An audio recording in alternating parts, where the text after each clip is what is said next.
નમસ્કાર ગુજરાત, ફરી સ્વાગત છે આજના તાજા હવામાન સમાચાર વિડીયોમાં। તો હવામાન સમાચારના વિડીયોની શરૂઆત કરતા પહેલા ખેડૂતોના આંદોલન કરે તે પહેલા સરકારે છે તે બેઠક બોલાવી લીધી છે, અને જે 9 ડિસેમ્બર પહેલા સરકારે બેઠક માટે તૈયાર થઈ તો ખેડૂતોને એકાતની તાકાત દર્શાવે છે કિસાન સહકાર સમિતિ। જો તમારું શું કહેવું તે માટે કોમેન્ટમાં જણાવજો। અને ખેડૂતોની જે 3 માંગ હતી તેના વિશે હું તમને ફટાફટ જણાવી દઉં કે એક માંગ હતી કે ટેકાના ભાવે 225 મણને બદલે 200 મણ મગફળી ખરીદવી પડશે, અને જે બીજી માંગ હતી કે 2019 બાકી રહી ગયેલા લોકોના પાક વીમો તાત્કાલિક છે તે ચૂકવવામાં આવે અને ખેડૂતોને દેવા માફ કરવામાં આવે, તથા ત્રીજી માંગ હતી કે ખેડૂતોને ધિરાણ નથી લીધું તેને 3 લાખની સહાય આપવામાં આવે છે। તો આના વિશે તમારું શું કહેવું ફટાફટ મને કોમેન્ટ કરી દેજો, અને તમે ક્યાંથી વિડીયો જોઈ રહ્યા છે તો એ પણ કમેન્ટ કરી દેજો। તો હવે શરૂ કરીએ કે આગામી હવામાન વિભાગ દ્વારા જે હવામાન કેવું રહેવાનું છે તેના ડિટેલ સાથેના વિડીયોની શરૂઆત કરીએ।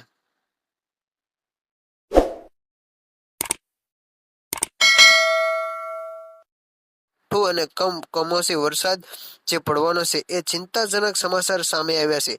સૌથી પહેલા મિત્રો, ઉત્તર ભારતના ભાગોમાં અત્યારે વેસ્ટ ઇન્ડિઝ અને ખાસ કરીને શિયાળાની હાડથી જ આવતી ઠંડી પડતી હોય તેવી જોવા મળી છે।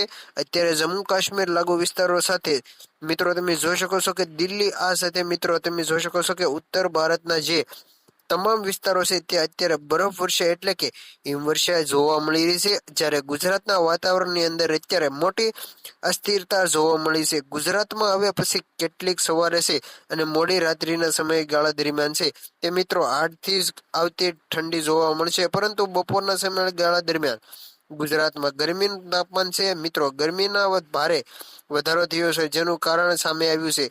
જે આંબાલાલનું એવું કહેવું છે કે અત્યારે હિન્દ મહાસાગરની અંદર બનતી નવી વરસાદની સિસ્ટમના કારણે ગુજરાતના વાતાવરણમાં અત્યારે બેવડી ઋતુનો અનુભવ છે તે થઈ રહ્યો છે।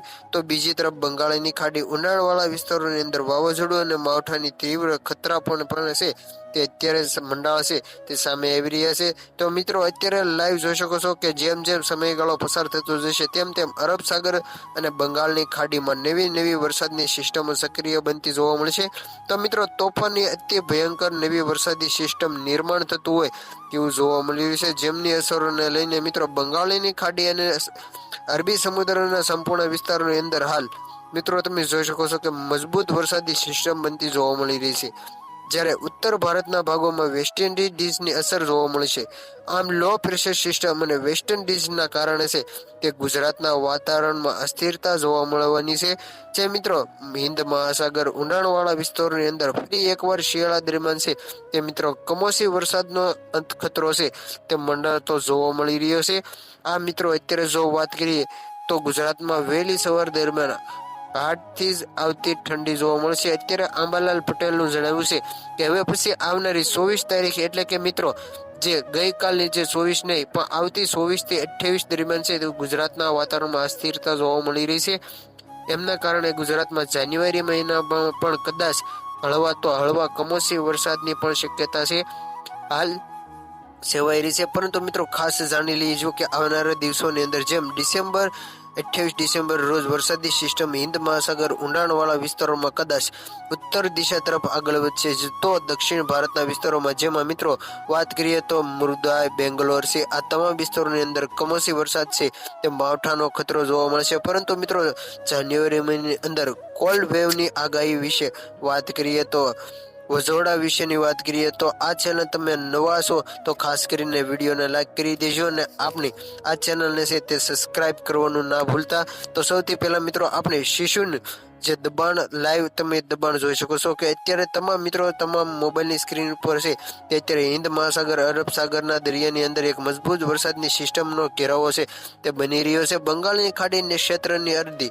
સમુદ્રના સંપૂર્ણ વિસ્તારોની અંદર વાતાવરણમાં અસ્થિરતા જોવા મળશે, અને ધીમે ધીમે વરસાદી સિસ્ટમનો અસરો છે તે ભાગરૂપે અત્યારે દક્ષિણ ભારતના ભાગોની અંદર વરસાદની ગતિવિધિ છે તે ભારે વધી રહી છે। તો અત્યારે 40 થી 50 કિલોમીટર પ્રતિ કલાક ઝડપે પવનની પૂર્ણ છે તે અત્યારે દક્ષિણ ભારતના વિસ્તારોમાં જોવા મળશે। જ્યારે ગુજરાતના વાતાવરણની અંદર જો વાત કરીએ તો ગુજરાતમાં પણ મિત્રો જાન્યુઆરી મહિનાની શરૂઆત સાથે દક્ષિણ ગુજરાતના ભાગોમાં પણ વાદળછાયું વાતાવરણ જોવા મળી રહ્યું છે. તો ઉત્તર ભારતના ભાગોમાં વૈશ્વિક કારણે ઠંડા પવનો અને ગુજરાતના ઉત્તર ગુજરાત ભાગો તરફ ખેંચાતા હોય તેવું હાલ જોવા મળી રહ્યું છે. ત્યારે મિત્રો વાત કરીએ તો હવામાન વિભાગની જે આગાહી સામે આવી છે અને આગાહીની અંદર એવું પણ કહેવામાં આવ્યું છે કે આવનારા દિવસોની અંદર નવી વરસાદની સિસ્ટમો અસરો છે તે જોવા મળવાની છે. તો ગુજરાતની અંદર હવામાન નિષ્ણાત અંબાલાલ પટેલ દ્વારા છે તે પણ મિત્રો ઠંડીને લઈને નવી આગાહી, કમોસમી વરસાદને લઈને, માવઠાને લઈને નવી આગાહી શું કરવામાં આવી છે જેમની પણ સંપૂર્ણ વિગતવાર માહિતી મેળવી લઈએ. જે સાથે મિત્રો દરિયાની અંદર જે ઉથલપાત થવાનું શરૂ થયું છે, જેમાં નવી વરસાદી સિસ્ટમોનું નિર્માણ છે તે સામે આવ્યું છે. હવે પછી આ સિસ્ટમ ધીમે આગળ વધશે, કઈ દિશા તરફ આગળ વધશે અને એમને લઈને વરસાદી સિસ્ટમનું વળાંક છે લેશે કે નહીં. જે મિત્રો વાત કરીએ તો આ વર્ષ એટલે કે 2025ના અંતના દિવસોની અંદર 28 થી લઈને 31 તારીખ દરમિયાન છે તે સમયગાળા દરમિયાન ગુજરાતમાં માવઠાનો ખતરો જોવા મળશે. જેનું કારણ છે કે આ ભાગો અંદર મિત્રો તમે જોઈ શકો છો કે પાકિસ્તાન અને અફઘાનિસ્તાની વિસ્તારોની અંદર વેસ્ટ ઇન્ડિઝના અસરના કારણે ઠંડા વિસ્તારો તરફ વેસ્ટ ઇન્ડિઝની અસરના કારણે ઠંડા પવનો વાદળછાયું વાતાવરણ છે તે હાલ જોવા મળી રહ્યું છે. જેના ભાગરૂપે ગુજરાતમાં કચ્છ વિસ્તારોની અંદર ઉત્તર ગુજરાતના ભાગોમાં પણ તાપમાનમાં ભારે ઘટાડો જોવા મળશે. ઠંડુ વાતાવરણ ગુજરાતમાં જોવા મળવાનું છે. તો બંગાળની ખાડીમાં પણ નવી વરસાદની સિસ્ટમ છે તે વાદળોનો ઘેરાયો સક્રિય બનતા જોવા મળશે. અને મિત્રો 8 થી જેથી ઠંડી વધશે. હવે ગુજરાતમાં ધીમે વાતાવરણમાં મોટી અસ્થિરતાનું નિર્માણ થતું જોવા મળ્યું છે. તો મિત્રો દિવસે ને દિવસે ઠંડીના પ્રમાણની અંદર વધારો જોવા મળશે. આ સાથે મિત્રો બપોરના સમયગાળા દરમિયાન ગુજરાતવાસીઓ કદાચ ગરમીનો અહેસાસ થશે. એનું મુખ્ય કારણ એ મિત્રો છે કે આગળ જણાવ્યું કેમ કે બંગાળની ખાડી વિસ્તારોની અંદર અને ગુજરાતના વિસ્તારોની ધીમું ઘેરાયેલી અસર એક સાયક્લોનની સલ્ફ્યુક છે તે યુએસથી તીવ્ર અસરો ભાગરૂપે ગુજરાતના દક્ષિણ ગુજરાતના વિસ્તારોમાં હજુ પણ જાન્યુઆરી મહિનાની અંદર એટલે કે મકર સંક્રાંતિ દરમિયાન પૂર્વ પણ ગુજરાત તોફાની, જ્યારે ગુજરાત રાજ્યના તોફાની પવનો જે ફૂંકાવાના છે. ગુજરાતમાં 40 થી 50 કિમી પ્રતિ કલાકની ઝડપે તોફાની પવનો પણ ફૂંકાઈ શકે છે. ઉત્તર ભારતના ભાગોમાં વેસ્ટ ઇન્ડિઝની બરફ વર્ષા અને હિમવર્ષાનો માહોલ હાલ છે તે મિત્રો જોવા મળી રહ્યો છે.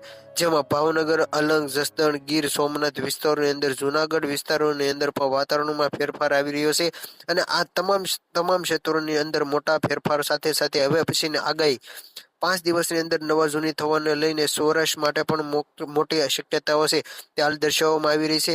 તો મિત્રો અત્યારે જોઈ શકો છો કે દક્ષિણ ગુજરાતના ક્ષેત્રથી લઈને સૌરાષ્ટ્રના જે વિસ્તારોની અંદર અત્યારે સિસ્ટમ છે તે જોવા મળી છે. ત્યારે સિસ્ટમોનો જે સ્ટોપ લાઇન છે તે સિસ્ટમને અસરો કરે છે, વધતી જતી જોવા મળી રહી છે. અને વરસાદી સિસ્ટમો અસરોને લઈને ગુજરાતના દક્ષિણ ગુજરાત જે આપણે જિલ્લાને વાઇઝ નજર કરીએ તો સુરત, ભરૂચ, આમોર, રાજપીપળા જે વ્યારા લગતા વિસ્તારોની અંદર કદાચ વાદળછાયું વાતાવરણ છે તે હાલ જોવા મળશે. સાથે કોલ્ડ વેવની પણ શક્યતા છે તે જાહેર કરી છે દેવામાં આવી છે. તો મિત્રો આજના વિડીયોમાં બસ આટલું જ. આ વિડીયો તમને કેવો લાગ્યો છે ખાસ કોમેન્ટમાં જણાવજો અને ચેનલ ઉપર સબસ્ક્રાઇબ નવા હોય તો કરી લેજો. તો મળીએ કાલે નવા વિડીયો સાથે. જય માતાજી, જય